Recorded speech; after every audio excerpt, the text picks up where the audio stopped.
ሰላም ከመይ ትኾኑ ዝኸበርኩም ተኸታተልቲ መደባት ዳይ ቲቪ ዕለታዊ ዜናታት ሒዘልኩም ቀሪበ ኣለኹ ክሳብ ፍጻሜ መደባትና ምሳና ክትህልው እናተመነና ናብ ናይ ሎሚ መደባትና ክብለኩም ሰናይ ምክትታል አሰልጣኒ ማንቸስተር ዩናይትድ ሩበን አሞሪም ምስ ቼልሲ ኣብ ዝህልዎም ግጥም ፕሪምየር ሊግ 6 ድበጽሑ ተኸላኸልቱ ሲኢኑ ክቐርብ ከም ዝኽእል ተዛሪቡ ተሪፎም ዘሎ ናይ ሊግ ግጥማት ንስለምጽዋትን ናይ ጋንታ ክብሪ ንምሕላውን ጥራይ ንሜዳ ከም ዝኣትው ዝሕበረሎም ተጻወቲ ማንቸስተር ዩናይትድ ኩሉ ኣድህቦም ንናይ ፍጻሜ ግጥም ኤሮፓ ሊግ ገይሮሞ ከም ዘለው ይግለጽ ሊሳንድሮ ማርቲነዝን ጆኒ ኢቫንስን ንነዊሕ እዋን ተኣልዮም ጽንሑ ኣባላት ዛጋንታ ክኾኑ ከለው ለኒየሮ ማቲያስ ደሊት ዲያጎ ዳሎት ፈንን ድማ ብተወሳኺ ኣብዚ እዋን መጉዳእቲ ዘለዎም ተጻወቲ ዩናይትድ እዮም ምስ ቼልሲ ኣብ ዘለዎም ግጥም ጥራይ ዘይኮነ ኣብ ናይ ፍጻሜ ግጥሙን ከይከስሮም ስጋት ዘለዎ አሞሪም ድማ ብቕዓት ጋንቱ ከያኽሎ መስበርቲ ተጻወቱውን ካልእ ሕማም ኮይኑዎ ከም ዘሎ ይዝግለጽ ኣብ ናይ ፍጻሜ ጸወታና ህላውነቶም ርጉጽ ኣይኮነን ዝበለ ሩበን አሞሪም ድማ ኩሎም ተጻወቱ ኣብ ሜዳ ክረኣዩ ኣመና ህንጡያት ከም ዘለውን እንተኾነ ምስ ቼልሲ ዝህልዎም ጸወታ ከም ዝቐልጠፎምን ገለ ካብኦም ግን ምስ ቶተንሃም ከርክቡ ከም ዝኽእሉን ኣረድዩ ምስ ቼልሲ ኣብ ዘለዎም ግጥም አሞሪም ዝመርጻ ጋንታ ነቲ ዝመጽእ ሰሙን ንዝህልዎም ናይ ፍጻሜ ግጥም ኣብ ግምት ዘእተወ ከም ዝኸውን ክገልጽ እንከሎ ንወሰንቲ ኣባላቱ ድማ እኹል ዕረፍቲ ከም ዝህቦምን ውሕስነቶም ከም ዝሕልዎን ተዛሪቡ ዝተሓተ ኣገዳስነት ዘለዎ ግጥም ዋላ እኮ ይኹን ምስ ቼልሲ ዝህልዎም ግጥም ግን ኣመና ኣውሪዶም ከም ዘይርእይዎ ዝሓበር አሞሪም ጋንቱ ኣብ ዝግጥሙን ንዓወት ከም ትደልያን ዓወት ምስ ዝቐንዓ ድማ ዝበለጸ ኩነተ እምሮ ሒዞም ናብ ቢልባኦ ከምርሑ ከም ዝሕግዞም እዩ ኣረድዩ ዘሎም እኹል ዕረፍቲ ከይረኸቡ ናይ ፍጻሜ ግጥም ተርክቦም ከም ዘላ ዝሓበር አሞሪም ተጠቕሊልዎ ዘሎ ሕማም ስምን ኩነታትን ብመጠኑ ንምእላይ ምስ ቶተንሃም ትህልዎ ናይ ፍጻሜ ግጥም ወሳኒት እያ ቼልሲ ግን ካብ ዩናይትድ ዝተፈልየ ዕላማ ሒዛያ ናብ ዝግጥማት እያ ምስ ኣስቶን ቪላ ብነጥቢ ተመዓራርያ በፀብለልታ ሸቶ ግን መሪሓታያ ናብዚ ናይ ዓርቢ ምሸት ጸወታት እያ ቪላውን ንገዛእ ርእሳ ምስ ዩናይትድ ረቡዕ 21 ጉንቦት ኣብ ናይ ፍጻሜ ጸወታ ትራኸብ ቶተንሃም ፈታኒ ግጥም ንቼልሲ ቀዲማ ኣብ ሜዳ ኣካይዳ ቼልሲ ኣብ ዝመጽእ ዓመተ ስፖርት ኣብ ሻምፒየንስ ሊግ ከሳትፋ ዝኽእል ቦታ ንምሓዝ ብሸቶ ማርኮ ኩሬላ ኣብ ድሕሪ ዕረፍቲ ብርእሱ ብዘመዝገባ ሸቶ ተሓጊዛ ንማንቸስተር ዩናይትድ ኣብ ስታንፎርድ ብሪጅ ረቲዓ ንቕድሚት ሰጊማ ቼልሲ ምስ ቀዳሞት 5 ንምዝዛም ዓወት ናይ ግድን ኣብ ዘገድሳ ዝነበረ ጸወታ ንዓቢ ክፋል ናይ ጸወታ ብተጻብኦ ዩናይትድ ተበሳጨ ይሕሊፋቶም ይኹን እምበር ኩሬላ ካብ ሪስ ጄምስ ተቐበላ ብልጽቲ ኩዕሶ ብርእሱ ሃሪሙ ብምዝጋብ ቼልሲ ናብ ራብዓይ ደረጃ ፕሪምየር ሊግ ክድይብ ኣኽኢልዎ ኣሎ ብፍልሊ ሸቶ ልዕሊ ኣስቶን ቪላ ተቐሚጣ ካብታ ኣብ ሻድሻይ ደረጃ ትርከብ ማንቸስተር ሲቲ ብጸወታ በሊጻ ብሓንቲ ነጥብ ርሒቓ ጋንቱ ጽባሕ ረቡዕ ኣብ ናይ ፍጻሜ ኤሮፓ ሊግ አንጻር ቶተንሃም ወሳኒ ግጥም እናሃለዋ ኣሰልጣኒ ዩናይትድ ሩበን አሞሪም ግን ነዚና ምዕራብ ለንደን ጌሹ ዘካይዶ ጸወታ ሓያል ጋንታ ሒዙ ንሜዳ ኣትዩ ኣብ መበል 16 ደቂቕ ውሳኔ አሞሪም ፍረ ዘለዎ መሲሉ ነይሩ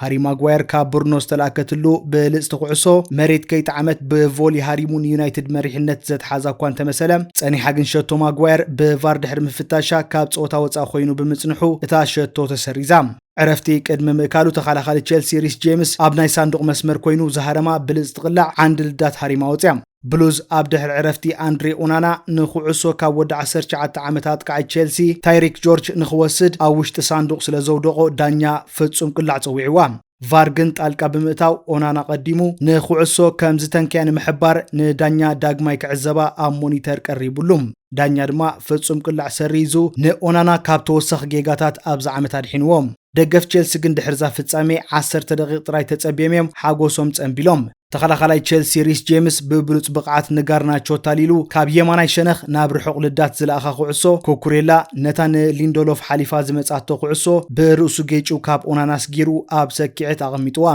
ቼልሲ ኣዝዩ ዘገድሳ ዝነበረ መሪሕነት እዩ ድሕርዛ ሸቶ ድሕሪ ሓንቲ ደቂቕ እውን ብመንገዲ ማድወከ መሪሕነታ ከተደልድል ተቓሪባ ነይራያ ህራም ማድወከ ግን ልዳት ገዲፋ ንደገ ዝኸደት እያ ነይራ ቼልሲ ኣብ 2025-26 ንሻምፒየንስ ሊግ ዘሳትፋ ቦታ ንምሓዝ ኣብ መወዳእታ መዓልቲ ናይ ዝዓመተ ስፖርት ናብ ኖቲንግሃም ፎረስት ተጓዒዛ ብዓወት ቦታ ከተውሕስ ከም ትኽእል ፈሊጥያ ክትጻወት ብወገን ዩናይትድ ዓርቢ ኣብ ስታንፎርድ ብሪጅ ዘመዝገበቶ ስዕረት ኣብ 37 ጸወታታት መበል 18 እዩ ነይሩ በዚ ቁጽርታት ድማ ኣብ መበል 16 ደረጃ ጥራይ ክትህሉ ትኽእል ኣስቶን ቪላ ኣብ ሜዳን ቶተንሃም ዓዲማ ካብ ኮንሳ ኣብ መበል 59 ደቂቕ ካብ ካማራ ድማ ኣብ መበል 73 ደቂቕ ብዝረኸበተን ሸቶታት ኣቢላ ንሳውን ዘገድስ ዓወታ መዝጊባ ስለዚ ድማ ሰሌዳ ፕሪምየር ሊግ ኣብ ካልኣይ ደረጃ ንኣርሰናል ብ68 ነጥቢ ኣቐሚጡሎም ኣብ ሳልሳይ ደረጃ ትርከብ ኒውካስል ብሓንቲ ጸወታ ድሒራ ብ66 ነጥቢ ምስ ራብዒቲ ዘላ ቼልሲን ሓምሸይቲ ዘላ ቪላን ማዕረ ነጥቢ ሒዛ ሰንበት ኣንጻር ኣርሰናል ክትገጥም እያ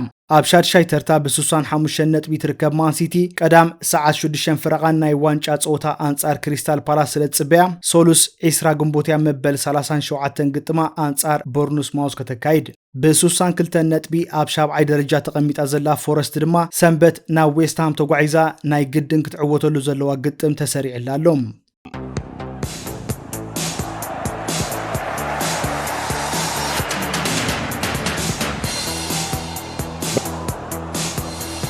ፕሪምየር ሊግ እንግሊዝ ዝመጽእ ዓመተ ውድድር ሓድሽ ሕጊ ከተኣታቱ ምዃኑን ንሱ ድማ ሓለቓ ጋንታ ተጋጠምቲ ክለባት ጥራይ ምስ ማእከላይ ዳኛ ክዛረቡ ዝቕይድ ሕጊ ከም ዝኸውንን ይግለጽ ኣሎ። እዚ ብማሕበር ኤፍኤ ቀሪቡ ዘሎ ሓሳብ ዝመጽእ ወርሒ ክለባት ንምጅማር ዓመተ ውድድር ኣመልኪተን ኣብ ዝገብሮ ኣኼባታት ናብ ባይቶ ክወርድ ምዃኑን ንምጽዳቑ ዝምልከት ድማ ክረዳድኡሉን ውሳኔ ክህባሉን ምዃኑን እዩ ዝሕበር። እዚ ሕጊ ኣብ ኩዕሶ እግሪ ሓድሽ ኣይኮነን። ኣቐዲሙ እውን ኣብ ውድድር ዋንጫ ኤውሮፓ 2024 ንፈለማ እዋን ክስራሓሉ እንከሎ ቀጺሉ ድማ ኣብ ናይ ሎማ ዓመት ውድድራት ዩኤፋ ከም ዝተራእየ ይንገር። እዚ ሕጊ ፈለማ ምስ ተዘርግሐ ኣካታዕን ተቐባልነት ድማ ሳእንን ኮይኑ እኮ ይጽናሕ። ጠቕሊሉን ተጻወቲ ምስ ማእከላይ ዳኛ ከይራኸቡ ዝኽልክል ብዘይምዃኑን ኣብ ዓበይቲ ፍጻሜታት ጥራይ ሓለቓ ጋንታ ናብ ዳኛ ቀሪቡ ክዘራረብ ዝጽውዕን ብምዃኑ ግን ድሒሩስ ክጸድቕ ይኽእሉ።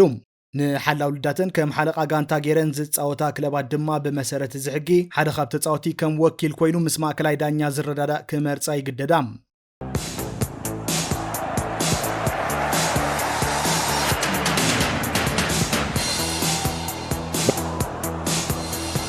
ግራንድ ውድድር ጂሮ ዲ-ኢታልያ ሎማ ዓርቢ እውን ቀጺሉ ኣብ ዝወዓለሉ ቅድሚ ዝተወሰነ ሰዓታት መዓልቦ ክረክብ እንከሎ ኣብዛ ተረር ተዓቐብ ዝነበራን ሚእቲ-ሚታዊ ድማ ኣብ ናይ ግዜ ውድድር ለውጢ ክትፈጥር ተገሚታ ዝቐረበትን መድረኽ ነዚ ውድድር ዓብሊልዎ ፀንሐ ማዲስ ፒደርሰን ንማልያ ሮዛ ካብ ዝባኑ ውሪዱ ንፕሪሞስ ሮግሊች ኣቐቢልዎ ኣሎ። እዞም ተቐዳደምቲ ሎሚ ካብ ካስቴል ዲ ሳንግሮ ተበጊሶም ኣብ ታግሊያ ኮዞ ዝተዛዘመት ናይ 168 ኪሎ ሜትር ውድድር እዮም ኣካይዶም። ዝተፈላለየ መጥቃዕታት ክርአን ክፈሽልን ድሕሪ መውዓል ድማ ኪሎሜትራት ናብ ምዝዛም ገጹ ምስ ቀረበ ናይ ሽኳ ተቐዳደምቲ ምስ ምቕያር ቅርጸ መሬት ዘለሓጥ ክብሉን እቶም ንማልያ ሮዛ ክወዳደሩ ዝግመቱ ናይ ጂሲ ተቐዳደምቲ ድማ ኣብ ቅድሚት ክትርፉን እዮም ተራዮም። ኣብ መወዳእታ ድማ ኣባል ተዓርሞሸሽ ጋንታ ኣብ ብሽክለታ ኮይና ዘላ ዩኤኢ ጆዋን ኣይሶ ብዘደንቕ ብቕዓት ንውድድሩ ብ4 ሰዓትን 20 ደቂቕን 25 ካልኢትን ተዓዊትሉ። ወዲ ጋንቱ ንኣይሶ ዝኾነ ደልቶሮ ድማ ንሱሙያት ተቐዳደምቲ ኢጋን በርናል፣ ፕሪሞዝ ሮግሊች፣ ጁልዮ ቺኮኒ፣ አንቶኒ ቲበሪ፣ ዳሚያኖ ካሩሶ፣ ሪቻርድ ካራፓዝ፣ ማክስ ፑልን ሚካኤል ስቶረር እናኸቲሉ ካልኣይ ደረጃ ሒዙ ነዚ ውድድር ክዕወትሉ ካብ ዝኽእሉ ተቐዳደምቲ ዝኾነን ኣብዚ ናይ ሎሚ ሻብዓይ መድረኽ ካብ ትፅቢት ወፃኢ ብፍላይ ኣብ ናይ መዛዘሚ ሜትሮታት ክድሕር ዝተራየን ፕሪሞዝ ሮግሊች ኣቐዲሙ ኣኪቦ ብዝፀንሐ ግዜ ተሓጊዙ ንማልያ ሮዛ ካብ ፔደርሰን ተቐቢሉ ነዚ ጂሮ ክቕልሶን ከሎ ናይ ዩኤኢ ጁዋን ኣይሶን ኢሳቅ ዴልቶሮን ድማ ብተኸታታሊ ብ4-9 ካልኢት ድሒሮም ይስዕብዎ ኣለዉ። 141 ነጥቢ ኣኪቡ ናብዛ መድረኽ ዝኣተወ ማዲስ ፒደርሰን ድማ ኣብዛ መድረኽ ዝኾነ ነጥቢ ኣይወስኸን። በዚ ነጥቢ ንናይ ነጥቢ ማልያ ወኒንዋ ኣሎ። ወዲ ጋንቱ ንቦጋቻ ዝኾነ ተዓዋት እዛ መድረኽ ኣይሶ ልክዕ ከም ታደይ ኣብ ናይ መወዳእታ ኪሎ ሜትር ትርቦ ከም ዝኸፈተት መኪና ተተኪሱ ክዕወዝ ዝረኣየ ማዕከናት ዜና ድሮ ነዚ ስፓኛዊ ምስ ቦጋቻ ከነፃፅሮ ክጅምራ ከለዋ እዚ ድሕሪ ዓወቱ ዝበዝሐ ከም ዝፅበዮ ዝሓበረ ተቐዳዳማይ ብተወሳኺን ጻዕዳ ማልያ እውን ኣብ ዝባኑ ለቢስዋ ይርከብ። ሻም ናይ መድረኽ ጂሮ ጽባሕ እውን ቀጺሉ ክውዕል እዩ። ፈተን ተዓቐብ ዝተሓወሶ ካብ ጁሊያኖቫ ክሳብ ካስተር ራሞንዶ ዝርጋሕ ናይ 197 ኪሎ ሜትር ውድድር ድማ ንተቐዳደምቲ ቀሪባትሎም ኣላ።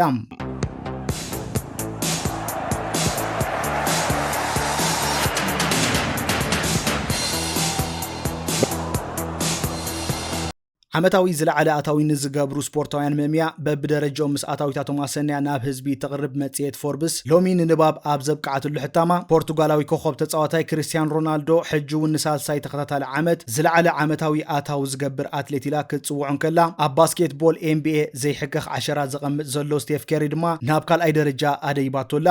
እዛ ናይ ቢዝነስ መጽሔት ኣብ ጽሑፋ ክርስቲያን ሮናልዶ ነዚ ዝርዝር ክሳብ ሕጂ 5 ግዜ ቀዳማይ ኮይኑ ክስርዓሉ ከም ዝኽኣለ ክትሕብርን ከላ ኣብዚ እዋን ድማ ኣታዊታቱ ብ$15 ሚልዮን ብምውሳኽ ዓመታዊ $275 ሚልዮን ከም ዝግሕጥ እያ ተረድም። እዚ ቁፅሪ ዛጊት 2 ግዜ ተሰጊሩ ከም ዘሎ ትሕብር መጽሔት ፎርብስ ኣብ ቦክስ ቻምፒዮን ዓለምና ኮይኑ ንነዊሕ እዋን ተጓዒዙ ዝነበረ ፍሎይድ ሜይዌዘር ኣብ 2015 ክሳብ $300 ሚልዮን ኣብ 2018 ድማ ክሳብ $275 ሚልዮን ኣታዊ ከም ዝገበረ ትገልጽ። ወዲ 40 ዓመት ክርስቲያን ሮናልዶ ኣብ ወናዋኒ ብዝኾነ መጠን ገንዘብ ናብ ስዑድ ዓረብ ካብ ዘምርሕ ኣታዊታቱ ካብ ደቂቕ ናብ ደቂቕ እናወሰኸ ዝኸይድ ዘሎ ኸውን ካብ ሜዳ ወፃኢ ብዝገብሮም ንጥፈታትን ናይ ስፖንሰርሺፕ ስራሕን ምስ ናይ ሶሻል ሚድያ ተሓዊሱ ድማ እዩ ኣታዊታቱ ሰማይ ዓሪጉ ዘሎ።